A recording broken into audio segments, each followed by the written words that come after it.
السلام علیکم ناظرین، ویب ٹیوب کی ویڈیوز میں ایک بار پھر سے خوش آمدید۔ ناظرین، آج اس ویڈیو میں ہم بات کرنے والے ہیں عصمت خاتون کے بارے میں کہ آخر عصمت خاتون کون تھی اور انہیں صلاح الدین ایوبی سے شادی کرنے کی ضرورت کیوں پیش آئی۔ ناظرین، عصمت خاتون دمشق کے شہنشاہ معین الدین انور کی بیٹی تھی۔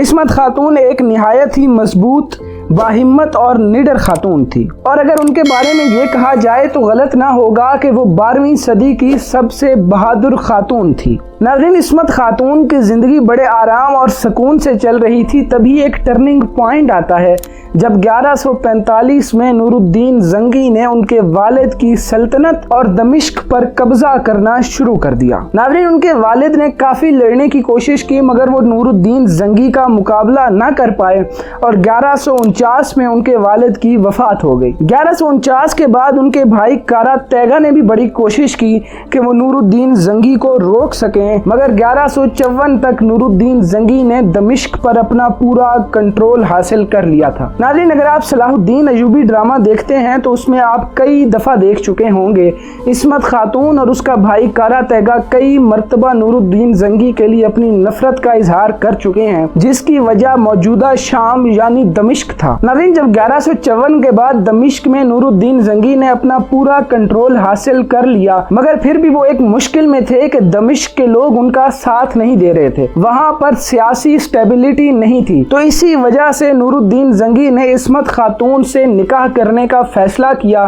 تاکہ دو قوموں کو آپس میں ملایا جا سکے اور پولیٹیکل اسٹیبلٹی آ جائے، اور سلطان نور الدین زنگی اس مقصد میں کامیاب بھی ہو گئے۔ ناظرین، جب 1174 میں نور الدین زنگی کی وفات ہوئی تو یروشلم کے اس وقت کے بادشاہ ایمرلک اول نے بینیاس کا محاصرہ کر لیا۔ ناظرین، یہ شہر بینیاس اس وقت کے موجودہ اسرائیل میں واقع ہے۔ نور الدین تو وفات پا چکے تھے مگر اب ہر چیز کا کنٹرول عصمت خاتون کے پاس تھا۔ عصمت خاتون نے اس وقت کے یروشلم کے بادشاہ ایمرلک اول کو کچھ پیسوں کی پیشکش کی تاکہ وہ اس محاصرے کو ختم کر دے، مگر اس نے اس بات سے انکار کر دیا، جس کے بعد عصمت خاتون نے 20 عیسائی قیدیوں اور کافی زیادہ رقم کے مطالبے کو مانتے ہوئے ان کو وہ ساری رقم ادا کی، اور اس وقت کے یروشلم کے بادشاہ نے یہ محاصرہ ختم کر دیا، کیونکہ اس وقت کوئی سربراہ متعین کرنا بڑا مشکل تھا۔ نور الدین زنگی کے بھائی اور بھتیجے سلطنت کا دعویٰ کرتے تھے،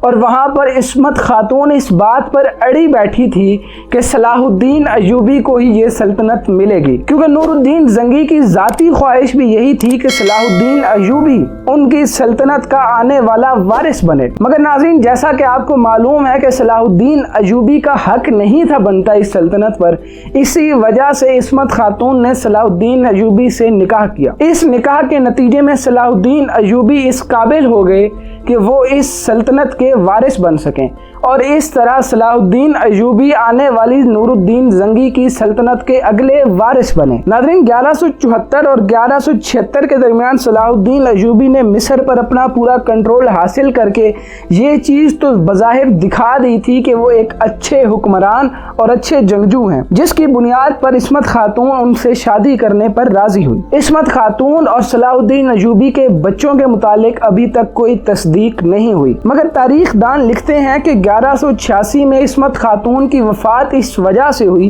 کہ انہیں طاعون کی وبا لگ گئی تھی۔ ناظرین، طاعون کی وبا کو انگریزی میں پلیگ کہتے ہیں اور یہ ایک بیکٹیریل ڈیزیز ہے۔ اس کی وجہ سے آپ کے جسم پر موٹے موٹے لال دانے نکل آتے ہیں، اور یہ لال دانے آپ کی موت کا سبب بھی بن سکتے ہیں، اور یہ بھی ایک ایسی وبا ہے جو ایک انسان کو دوسرے انسان کے چھونے سے لگ سکتی ہے۔ اسی لیے سلطان صلاح الدین ایوبی کا رابطہ منقطع تھا عصمت خاتون سے، کیونکہ وہ خود بھی ان دنوں کافی بیمار تھے۔ اسی لیے تقریباً مہینہ پورا عصمت خاتون کے مر جانے کے بعد بھی صلاح الدین ایوبی ان کے لیے خط لکھتے رہے، کیونکہ 3 مہینے تک یہ بات صلاح الدین ایوبی سے چھپائی گئی کہ عصمت خاتون انتقال کر چکے ہیں، کیونکہ صلاح الدین ایوبی کی صحت اس بات کی اجازت نہیں دیتی تھی کہ انہیں اس طرح کی خبر سنائی جائے۔ ناظرین، عصمت خاتون کو دمشق میں ہی کسی نامعلوم مقام پر دفنایا گیا، جس کا آج تک کسی کو پتہ نہ چل سکا۔ تو ناظرین، اگر آج کی ویڈیو پسند آئی ہو تو لائک کریں، سبسکرائب کریں، دعاؤں میں یاد رکھیں۔ اللہ حافظ۔